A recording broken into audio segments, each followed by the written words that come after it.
This video will show you how to set up a top rope belay appropriate for climbing at Mount Arapiles. Find a spot for your first anchor. This is your most dominant anchor, so it needs to be secure. A rethreaded figure 8 should be used.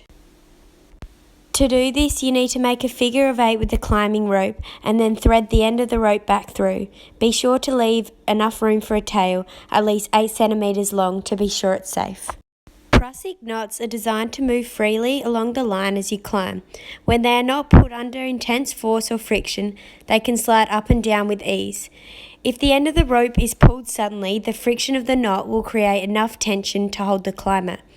To tie a Prussic knot, you need to use a piece of cord formed into a loop.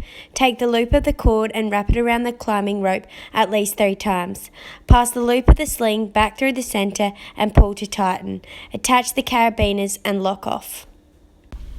Next, you need to create a cliff knot. This is simply 2 figure 8 knots which equalises 2 anchors and hangs over the edge of the cliff.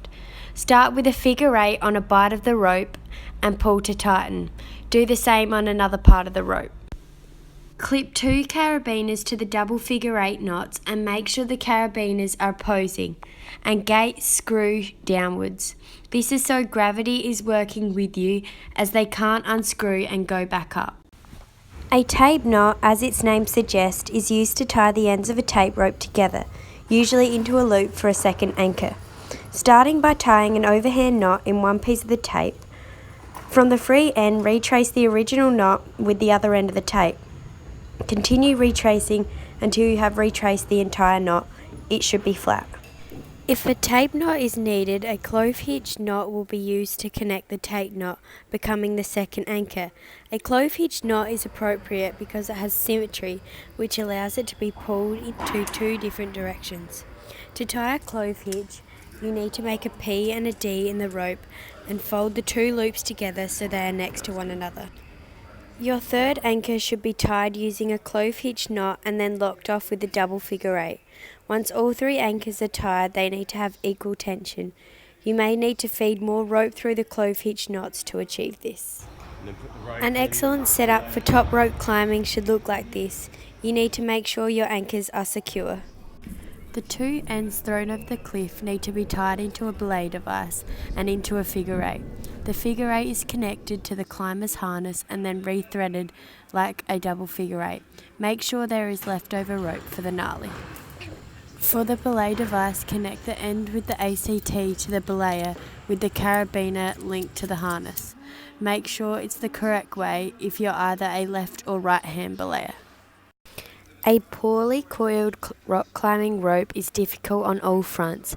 It's hard to carry, it does not flake well, and it knots. To coil a climbing rope properly, you need to find both ends of the rope, hold them together, spread both arms out to the side. Leave 2 arm lengths to the side and then begin to drape each arm length of rope across your shoulders behind your neck until you run out of rope. Locate the middle of the bundle of coils.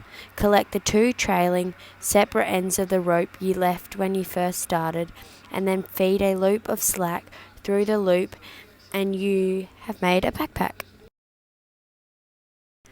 Before you go scaling up the wall, there are a few important processes that should be completed, and that's completely checking for safety as well ensuring you have equipment for worst case scenarios. On all climb, you must make sure you have a helmet, harness, rock climbing shoes, no jewellery that can get caught in the rope, hair tied back, suitable clothing for climbing, and sunscreen on. When throwing the rope over the cliff, yell rope before doing it. This is so if anyone is at the bottom of the cliff, they can move out of the way.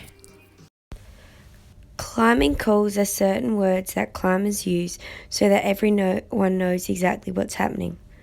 On belay means the climber knows when to start climbing. Climb when ready means the person is about to start climbing. Off belay means the climber is no longer safe on belay. Safe means the climber has reached the belay stance at the top or bottom root and is anchored to the cliff.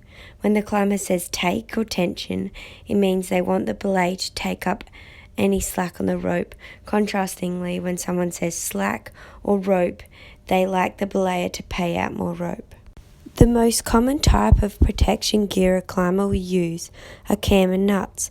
Cams are used by pulling on a trigger, moving the cam together. It can then be inserted into a crack or pocket and released so the cam expands. When weight is applied, friction will prevent the cam from moving out from the rock. Nuts are metal wedges threaded on a wire and are used for protection by wedging it into a crack on the rock face. These come in different sizes.